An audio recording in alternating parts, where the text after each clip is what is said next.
비가 왔었죠? 비 노래 중에서 이런 날씨에는 이 곡을 되게 좋아해요. 엘튼 존 노래인데요. We All Fall in Love Sometimes라는 곡인데 이 곡 처음 가사가 Wise Man Says It Looks Like Rain Today라는 가사인데 가사가 되게 좋아요. 버니 토핀이라는 그런 작사가 있는데 그 사람이 했던 작사인데 이 가사가 특히 좋습니다.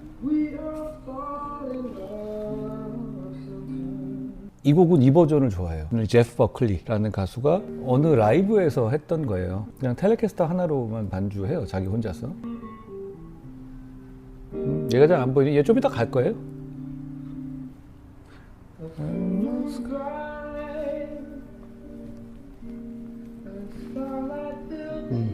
어제 브로콜리 너마저라는 어떤 한 아티스트 그 프론트맨이시죠. 덕원 씨가 제 얘기를 어디 가서 하셨더라고요. 뭐 좋은 말씀 해주셨던데요. 뭐 게다가 김어준 씨가 그분 모셔서 음악 얘기 들으려고 했겠습니까? 뭐 저 욕하라고 했겠죠. 그런데 음악은 또 음악이고 예술은 예술이니까요. 그분 좋은 음악 하시는 분이에요. 좋은 음악 많이 하셨으면 좋겠다라는 말씀 드리고 싶어요. 피카소 작품 좋아한다고 해서 피카소의 정치적 견해까지 공감하고 동의해야 하는 건 아니잖아요. 이건 취향이니까. 취향은 그리고 논쟁하려고 들면 후져집니다. 팩트에 대한 주장을 논쟁해야죠. 그런데 많은 사람들이 어떤 공공선이라든가 이런 분명한 방향성이 있는 주장에 대해서는 논증을 안 하고 그냥 무지성으로 따라가려고 하고 반대로 취향에 대해서는 이렇게 재단하려고 하는 경우가 많습니다. 그거 명백하게 바람직한 방향은 아니에요. 그렇지만 또 역사를 보면 대중들은 그런 걸 좋아하기도 합니다. 응원해 주시면 좋겠습니다. 양이가 뒤에 있었네요.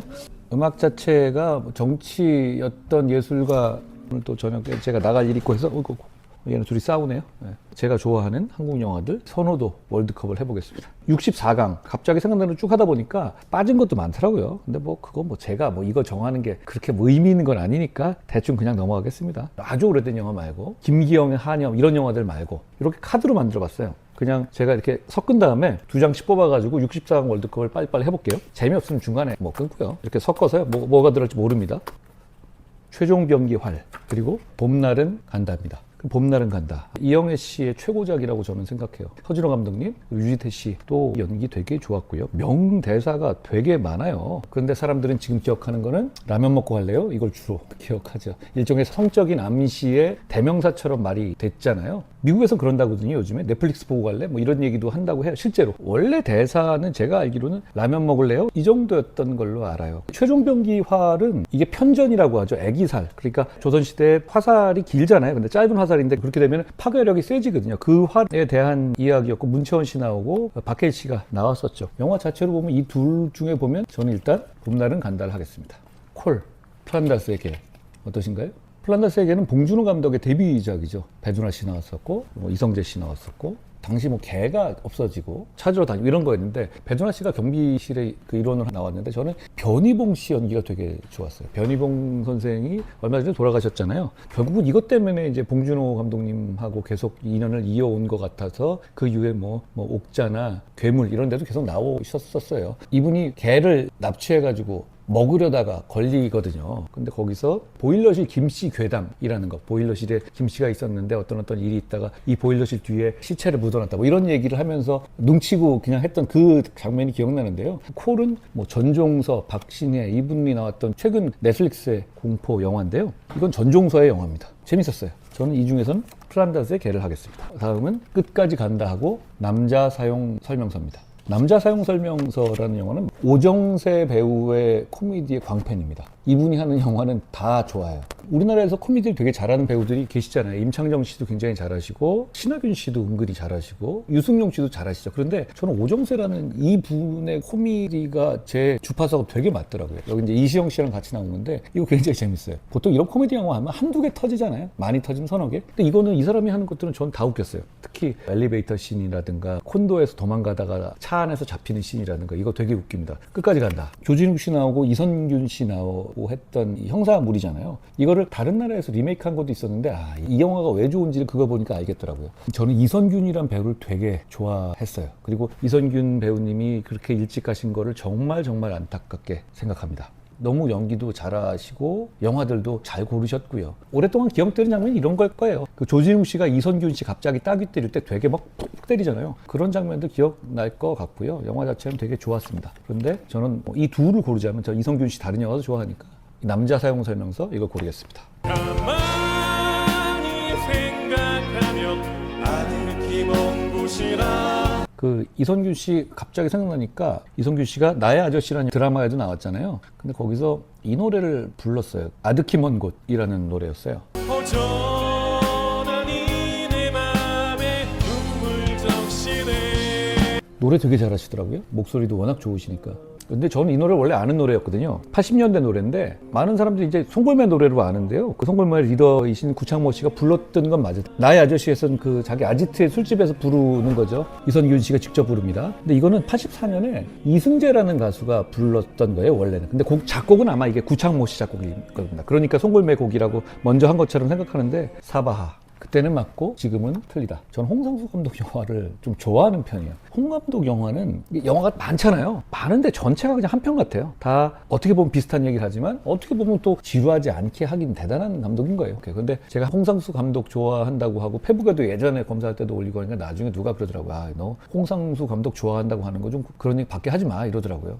근데 또 좋아하는 건 좋아하는 거고요. 수원 지역에서 왔다 갔다 하면서 했던 영화잖아요. 김민희 씨 나오고. 누구나 가지고 있는 찌질함이 있잖아요. 뭐 저도 마찬가지고 그 찌질함에 대해서 옆에 이렇게 쳐다보게 돼요. 영화하고 나만 그러나? 이 사람도 그러나? 그런 식의 대단한 재주가 있는 영화고요. 사바하라는 이 영화는 처음부터 끝까지 그 긴장감이 되게 유지되는 드문 한국 공포 영화 중에 하나였어요. 이게 사이비 종교, 주술 이런 걸 다루는 거였고 이거 좋았습니다. 이걸 하겠습니다.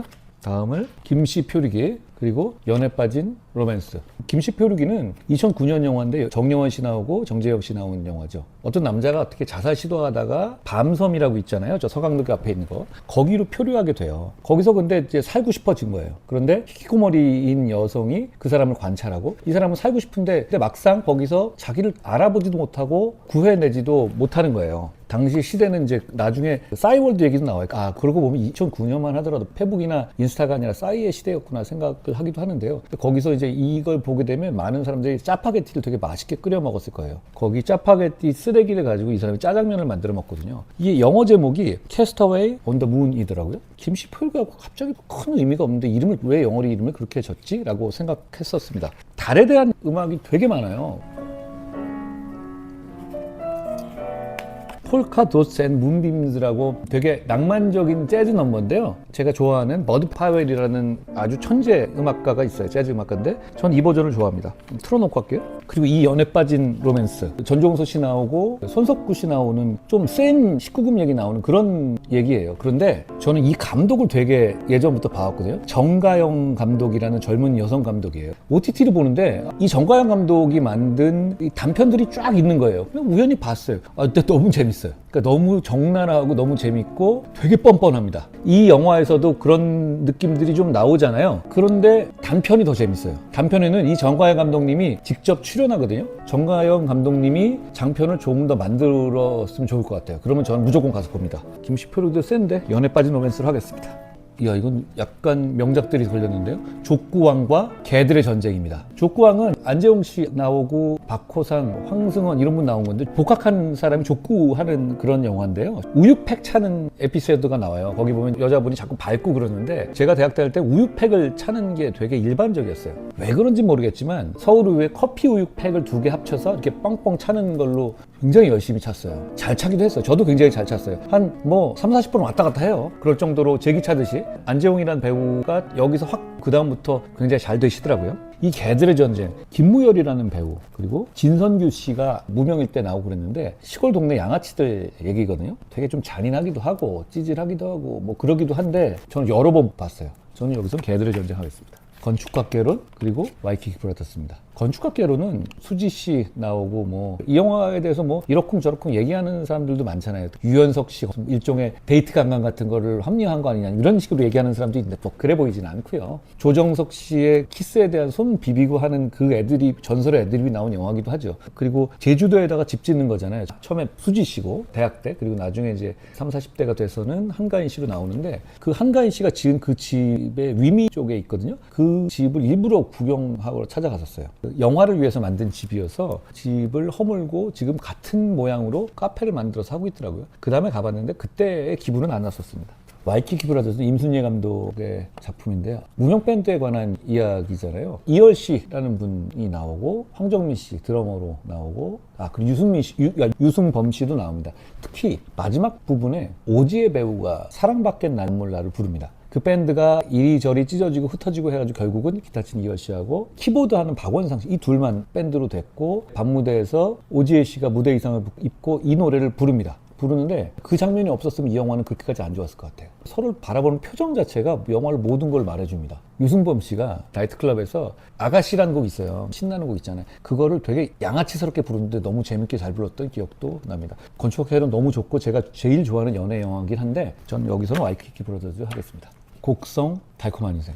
이거는 너무 센데요. 곡성은 지금 대한민국 영화 씬에서 흥행과 작품성을 다 잡고 어디 가나 세계에 내놔도 그냥 인정받는 당장의 거물들을 보자면 박찬욱, 봉준호, 나홍진 이 정도인 것 같아요. 제가 보기에는. 제가 좋아하기도 하고. 근데 저는 나홍진을 되게 좋아해요. 그리고 곡성은 황해와 함께 어떻게 보면 나홍진에서 이제 정점에 이른 좋은 작품이라고 생각해요. 곽도원 씨 연기도 좋았고. 곡성을 실제로 곡성에서 촬영하지는 않았을 거예요. 그런데 곡성 제가 저번에 선거 때 가보니까 이 테마를 한 그런 뭔가를 준비하고 계시더라고요. 잘 되시길 빕니다. 너무 좋은 영화죠. 이 달콤한 인생. 여기 이병헌 씨, 김영철 씨 나오고 신민아 씨가 첼로 쳤던 모습도 저런 모습이면 이병헌이 흔들릴 수도 있겠는데 이런 느낌이 들 정도였죠. 마지막에 이런 대사를 하잖아요. 이병헌이 김영철 앞에서 뭐 총을 들고 나한테 왜 그랬어요? 이러니까 김영철 씨가 보스가 이렇게 얘기하죠.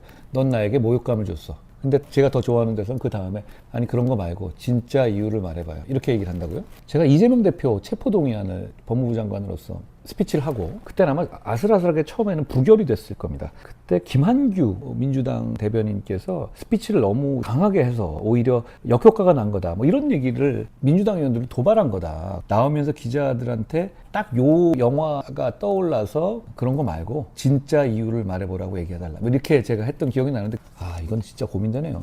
나홍진 감독 영화는 황해도 있으니까 이거는 달콤한 인생 가겠습니다.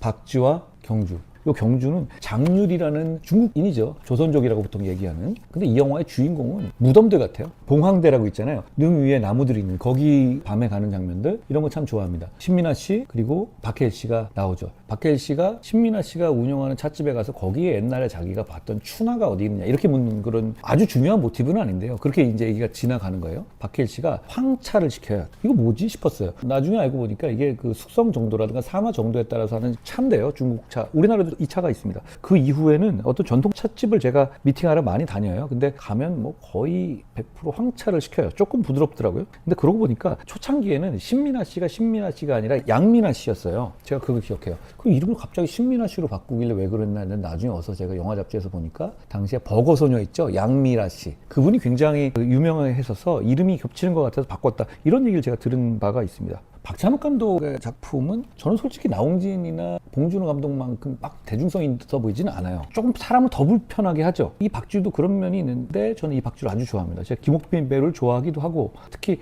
약간 조명이 퍼렇잖아요. 그런 느낌 좋아하는데요. 되게 잘 어울렸던 것 같아요. 경주와 박쥐라면 저는 경주 하겠습니다. 거룩한 계보, 인정사정 볼 것 없다. 거룩한 계보는 장진 감독 영화예요. 이분 영화도 저는 좋아해요. 박수 칠 때 떠나라 이것도 좋아하는데 제가 어떻게 보면 더 좋아하는데 지금 생각해보니까 안 넣었네요. 여기 정재영 씨 뭐 탈옥하고 뭐 이런 건데 코믹 코드도 되게 재밌고요. 그런데 정재영 씨를 동치성이라는 사람으로 얘기하거든요. 근데 이 장진 감독님은 이 동치성이라는 사람을 이현세 만화가의 설까지처럼 여러 군데 써요. 아는 여자 거기도 나오고 인정사정 볼 것 없다라는 영화는 안성기 씨, 박중훈 씨, 거기 최지우 씨도 나옵니다. 연쇄살인범을 그 킬러를 잡는 영화인데 그 과정이라든가 그게 너무너무 멋있어요. 미장센 같은 것도 그렇고. 이거라면 저는 인정사정 볼 것 없다 하겠습니다.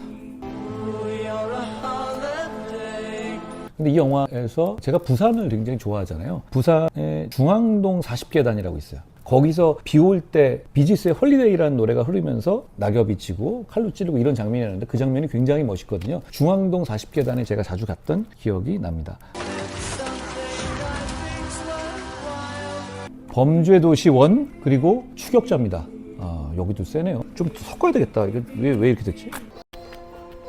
추격자는 다들 아시죠? 나홍진과 하정우의 대단한 영화죠. 피가 튀고 그러는데요. 맨 마지막에 슈퍼마켓 아줌마가 정말 소위 말하는 아주 짜증나게 하는 캐릭터로 나오죠. 제일 기억나는 대사와 숫자가 4885, 4885 맞지? 이거 같아요. 범죄도시라는 영화는 우리나라도 영화 이렇게 웃기고 재밌게 만드는구나 라고 했던 마동석 씨 같은 캐릭터가 지금 다시 우리나라 액션시대에 뜨는 이유가 그런 것 같아요. 예전에는 기승전결, 그러니까 주인공이 좀 두드러 맞기도 하고 자기 힘도 키워가지고 복수하고 이런 거를 사람들이 좀 견뎌주기도 하고 그걸 좀 볼만한 끈기가 있었던 것 같은데 지금은 그냥 마동석 씨처럼 한 대도 안 맞고 그냥 압도적으로 두드러 패는 캐릭터가 어떻게 보면 사람들의 성정에 맞는 것 같아요. 저도 좀 그렇다고 제가 저번에 말씀드렸었죠. 유튜브 결말 요약을 자꾸 보게 된다고. 중간에 아슬아슬한 장면 보는 거를 잘 못 견디겠다고. 이 둘을 본다면 라운제 감독 영화는 황해가 있으니까 전 범죄도시로 하겠습니다.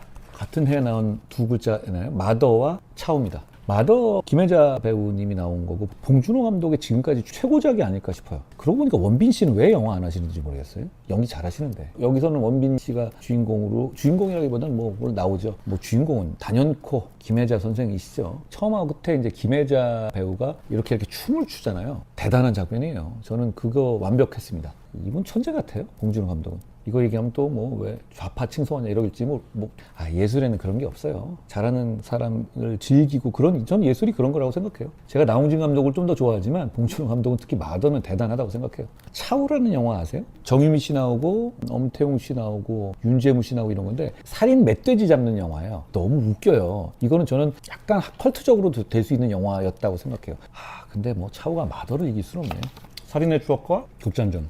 살인의 추억. 2003년에 대한민국 영화의 기적의 해. 그러니까 그런 용어가 아인슈타인의 기적의 해 이렇게 나오잖아요. 아인슈타인이 상대성 원리 만들고 이런 게 같이 이루어진 해니까. 그런데 이 2003년은 그런 것 같아요. 이때 나온 영화가 올드보이, 장화홍련, 지구를 지켜라. 이게 2003년에 다 나온 거예요. 굉장한 해였죠.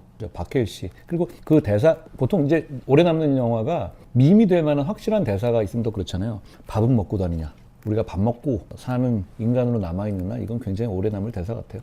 극장전. 홍상수 영화 중에 걸작이에요. 좋아합니다. 엄지원 배우 나오고 극장전이 살인의 추억을 이길 수는 없겠네요.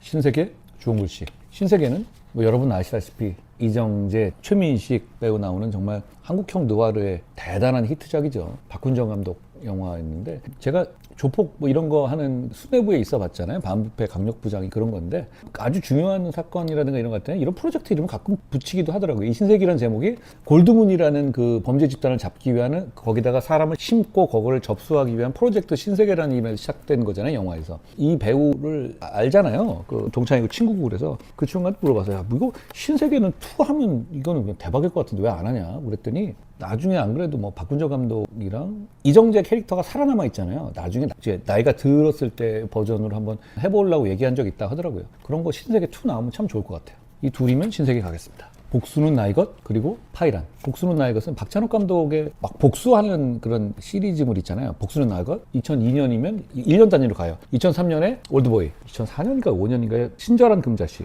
요게 이제 박찬욱의 복수 3부작이거든요. 저는 그 셋 중에서 이걸 제일 좋아합니다. 송강호 씨 나오고 배두나 씨 나오고 신하균 씨 나오고 하는데 잔인해요. 그리고 마지막에 이제 그러니까 얕은 물에서 죽이거든요. 복수할 때. 근데 그 과정에서 송강호 씨가 되게 안타까워해요. 그렇게 잔인하게 죽이면서 안타까워하느냐. 오히려 당하면서 되게 더 아팠을 그럴 것 같습니다. 파이란은 강백지 배우하고 최민식 씨 나온 건데요. 좀 지루하죠. 그리고 개연성도 좀 없어요. 왜 도대체 잘 보지도 못한 그런 사람들끼리 갑자기 그렇게까지 애절하게 서로 눈물을 흘리고 그러나요? 저는 그런 감정 몰입은 안 됐는데 근데 뭐가 좋았냐면 어떤 이런 영화나 콘텐츠가 크게 보면 두 가지 같습니다. 산문이냐 시냐. 이 파이란은 시 같은 영화였어요. 시가 그렇게 설득력 있고 재밌고 집중해서 보기 어렵거든요. 시라는 게 그렇잖아요. 그런데 이 영화는 좋았어요. 저는 파이란과 하면 복수는 나의 것으로 가겠습니다. 멋진 하루, 암수살인. 멋진 하루는 푸디토리온이 맡아서 했잖아요. 시간대별로 제가 한번 틀었던 적 있죠. 첫 곡이 이제 10시 12분 AM. 이게 제목이에요. 찌질한 남자친구한테 빌려준 몇백만 원 받으러 전 여자친구가 찾아가고 그 돈을 수금하러 다니는 하루 동안의 얘기예요. 전도연 배우가 이렇게 눈을 이렇게 스모키 화장을 하고 나오거든요. 이렇게. 근데 좀 안 어울리잖아요, 사실. 근데 그 일부러 그런 걸 텐데 나중에 이렇게 다 보고 나면 이거 이래서 그랬구나 라는 느낌이 좀 들기도 해요. 아주 좋아합니다, 그냥. 암수살인은 전 주지훈이라는 배우가 연기 그렇게 잘하는지 몰랐어요. 제가 전에 라방에서 그런 거 있었죠. 깡패한테 뒤통수 맞은 설, 안매장 시체 뒤지다가 약간 비슷한 이런 상황들이 생겨요. 이 사람들 입장에서 이제 과시욕이라든가 이런 거 하다 보면 이런 일이 생기는데 그냥 좋아하는데 이유 없잖아요. 그러면서 멋진 하루 가겠습니다. 8월의 크리스마스, 거북이 달린답니다. 8월의 크리스마스는 한석규 배우, 심은하 배우님은 요즘엔 영화 안 하시는데 대단했었잖아요. 90년대에는 초원 사진관을 배경으로 하잖아요. 영화 설정상으로는 서울 근교 소도시 같은 데를 생각하는 건데요. 실제 촬영은 군산에서 했습니다. 근데 이 영화를 제가 기억하는 이유 중에 하나는 98년 1월, 2월에 아마 개봉했는데 제가 98년 초에 군법무관 훈련을 들어가서 군대를 갔어요. 가기 전에 마지막 본 영화가 이거였어요. 산울림 김창완 씨 작곡의 창문 너머 어렴풋이의 생각이 나겠죠. 산울림 버전 말고 커버 버전으로 이 영화에서 중요하게 나와요. 버스 타고 지나가곤 할 때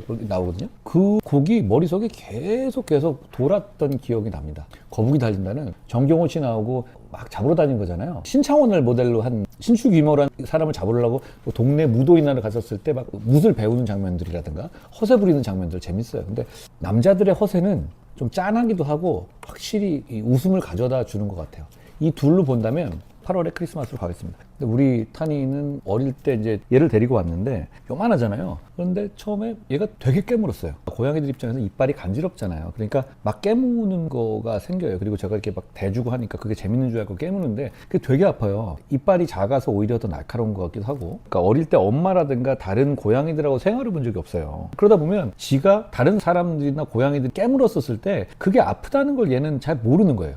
그래서 이게 너무 깨물고 이게 너무 아픈 거예요. 패일 정도로. 하도 그래서 나중에 어디서 제가 외국책에서 본 건 책 보고 하니까 그거는 엄마 역할을 사람이 해줘야 된다. 아주 어릴 때 했으니까. 그래서 제가 그때는 얘가 저를 깨물잖아요. 그럼 바로 그때 제가 얘 귀를 이렇게 깨물었어요. 원래 그런 기법이 있어요. 제가 동물학대가 아니라 원래 그러라는 데가 있더라고요. 근데 그게 약간 효과가 있었던 것 같아요. 그러니까 뭐냐면 깨물면 아픈 거야 라는 거를 이제 좀 알려주는 거죠. 그래서 제가 이빨로 이렇게 살짝 얘가 저를 깨물면 바로 깨물고 그랬었습니다. 제가 오늘 썸네일에 올렸던 거 보면 탄이가 처음 와고 얼마 안 됐을 때인데 눈 색깔이 보면 좀 녹색이잖아요. 어릴 때 색깔하고 커서 색깔하고 좀 바뀝니다. 어릴 때는 녹색이 많은데 나중에 그게 에메랄드 빛이 되기도 하고 그리고 노란색이 되기도 하는데 어릴 때는 다르다는 거 말씀드리고요. 유튜브 이렇게 보다 보면 그냥 시간 보내기 좋은 거 이건 좋은데 라는 거 한두 개씩 말씀드리려고요.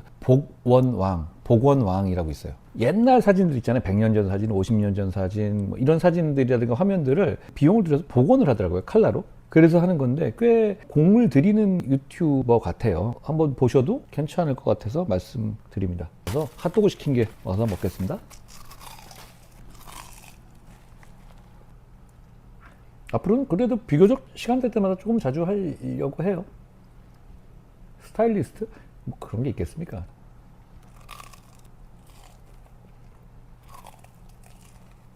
좋아요, 구독 많이 눌러주십시오.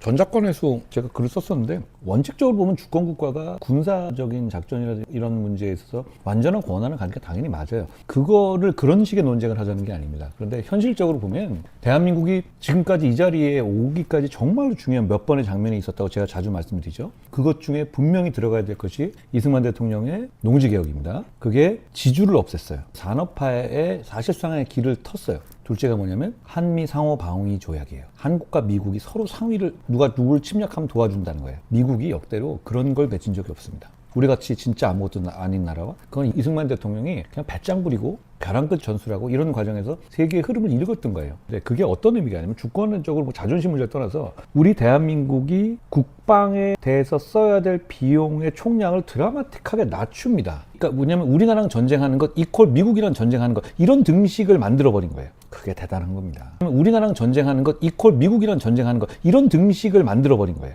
그게 만약에 깨지면 우리 국방비는 엄청나게 더 들어가야 돼요. 군대 더 가야 될지도 몰라요. 무슨 말이냐면 우리나라 대한민국 본토를 공격하는 건 즉각적으로 주한미군에 대한 공격이 되고 미국 시민에 대한 공격이 되기 때문에 그게 금기가 되고 있는 거예요. 근데 이게 만약에 빠져나가는 상황이 생긴다든가 그러니까 이렇게 되면 우리 입장에서는 여러 가지 다른 차원의 국방을 해야 되는 문제가 됩니다. 게다가 우리가 아직 핵이 없잖아요. 미국이 갖고 있는 확장 억제라는 어떤 핵 우산 내지는 핵 문제에서 우방을 어디까지 공격을 막아줄 것이냐 이런 정책이 있는데 그런 것과 전시 작전도 통제권은 연계가 돼 있습니다. 전자권이 미국에 있었을 때는 결국은 이 상황에서 미국이 대한민국의 침략에서 손을 뺄 수가 없습니다. 구조적으로. 그런데 전자권이 빠졌을 때는 미국에 어떤 옵션을 주게 되는 거예요. 근데 미국도 여론이 굉장히 많이 변해요. 미국이 왜 지금 중동에 대한 그래 한번 전쟁해도 상관없다 이런 쪽으로 가는 이유는 뭐냐면 미국의 셰일가스를 제대로 캐겠다는 트럼프 정책 때문에 지금 미국은 중동의 오일이 그렇게까지 필요하지 않은 상황이 된 거예요. 그럼 세계 정세가 바뀌었으니까 전략이 바뀌는 거죠. 그런데 이런 식으로 동아시아 정세가 얼마든지 바뀔 수 있거든요.